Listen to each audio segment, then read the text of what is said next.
కేంద్ర ప్రభుత్వం కార్మిక వ్యతిరేక విధానాలకి పాల్పడుతుందని ఆల్ ఇండియా రోడ్ ట్రాన్స్పోర్ట్ రాష్ట్ర అధ్యక్షులు Nannapaneni Shivaji, AITUC auto union నగర అధ్యక్షులు Ram Prasad, YCP trade union నాయకులు పవన్ కుమార్ ఆరోపించారు. పాలకుల అనాలోచిత నిర్ణయాల కారణంగా ఆటో రంగం కుదిలిందని మండిపడ్డారు. మంగళవారం పాత గుంటూరు సిఐటియు జిల్లా కార్యాలయంలో ఏర్పాటు చేసిన మీడియా సమావేశంలో వారు మాట్లాడారు.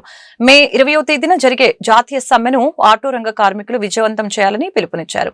ఈ సమావేశంలో ఆటో వర్కర్స్ జేఏసీ నేతలు B Lakshmanarao, K Srinivasarao, SK Mastanvali, Murali, Rambabu, Shankar పాల్గొన్నారు. నెల 20వ తేదీన దేశవ్యాప్తంగా కార్మిక సంఘాలన్నీ కలిపి ఏదైతే 29 కార్మిక చట్టాలు ఉన్నాయో అవి కేంద్ర ప్రభుత్వం రద్దు చేసి 4 లేబర్ కోడ్లుగా తీసుకొచ్చింది.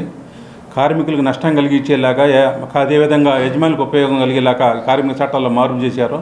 వాటిని రద్దు చేయాలని చెప్పి ఇతర సమస్యల మీద దేశవ్యాప్తంగా సార్వత్రిక సమ్మె జరుగుతూ ఉంది.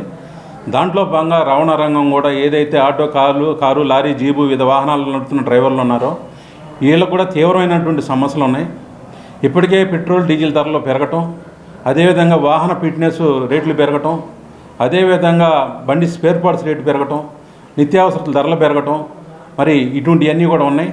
ఎక్కువ మంది ఈ రంగంలో వాన్ రన్ కమ్ డ్రైవర్లు కొంతమంది డ్రైవర్లుగా పనిచేసేవాళ్ళు, కొంతమంది వివిధ ప్రాంతాలకి చక్కటి ప్రయాణం అందిస్తూ ఉన్నారు. అదేవిధంగా దీంతోపాటు లారీల ద్వారా కూడా రైతులు పండించినటువంటి పంటలు, నిత్యావసర సరుకులు, మత్స్య సంపద ఇవన్నీ కూడా రోడ్డు మార్గాన రైల్వే తర్వాత పెద్ద సంఖ్యలో చేరవేస్తూ ఉన్నారు. కానీ వీళ్ళకి ఉపాధి కల్పించాల్సినటువంటి కేంద్ర రాష్ట్ర ప్రభుత్వాలు ఉపాధి కల్పించకపోగా ఈ రవాణా రంగాన్ని ఆదాయ వనరులుగా భావించి రకరకాల పేర్లతో భారం వేస్తూ ఉన్నారు.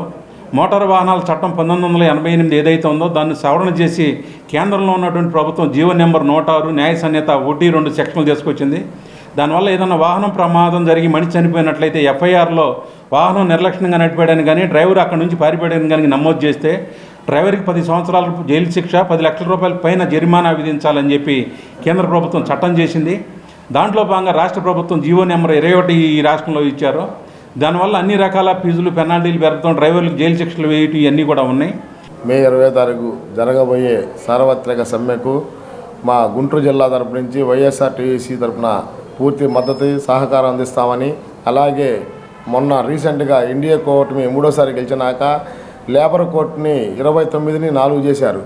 18 గంటల డ్యూటీని 16 గంటలు అంటున్నారు. 14. ఇది అమెరికా కాదు, ఇది ఓన్లీ ఆంధ్రప్రదేశ్, భారతదేశం అని చెప్పి తెలియజేస్తున్నాను. కార్మికులు మీ చేతల్లో లేరు. కార్మికులు లేనిది మీ వ్యవస్థ ఏది పనిచేయదు. కార్మికులు లేనిది మీ కంపెనీలు పనిచేయవు. ఏవి కూడా కార్మికుల మీద ఆధారపడి ఉందని 20వ తేదీన జరుగుతున్నటువంటి సార్వత్రిక సమ్మెకు గుంటూరు నగరంలో ఉన్నటువంటి ఆటో ఫెడరేషన్ మొత్తం కూడా ఈ సమ్మెకు మద్దతు తెలపడం జరుగుతుంది. అలాగనే ఈ ఆటో కార్మికులకి ఈ ఎన్డీఏ కూటమి ప్రభుత్వం నేను ఎన్నికల్లో గెలిచిన తర్వాత సంక్షేమ బోర్డును ఏర్పాటు చేస్తామని ఈ ముఖ్యమంత్రి గారు చెప్పడం జరిగింది, హామీలు ఇవ్వటం జరిగింది. అలాగనే గత ప్రభుత్వం ఆటో కార్మికుడికి సంవత్సరానికి 10,000 రూపాయలు వైఎస్ఆర్సీపీ ప్రభుత్వంలో ఆటో కార్మికుడికి నమ్మకంగా డబ్బులు ఇస్తుంటే వీళ్ళ బూటక మాటలని వీళ్ళు ఓటు బ్యాంకుని చేర్చుకోవడం కోసమై ఈ ప్రభుత్వం 15,000 రూపాయలు ఇస్తా అని చెప్పి ఇంతవరకు ఎటువంటి హామీ అనేది లేకుండా పోయింది.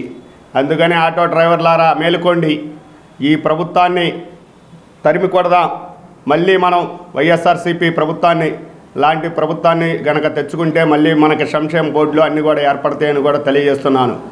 ఎందుకంటే ప్రతి ఒక్క ఆటో కార్మికుడికి ఈరోజు ఇన్సూరెన్స్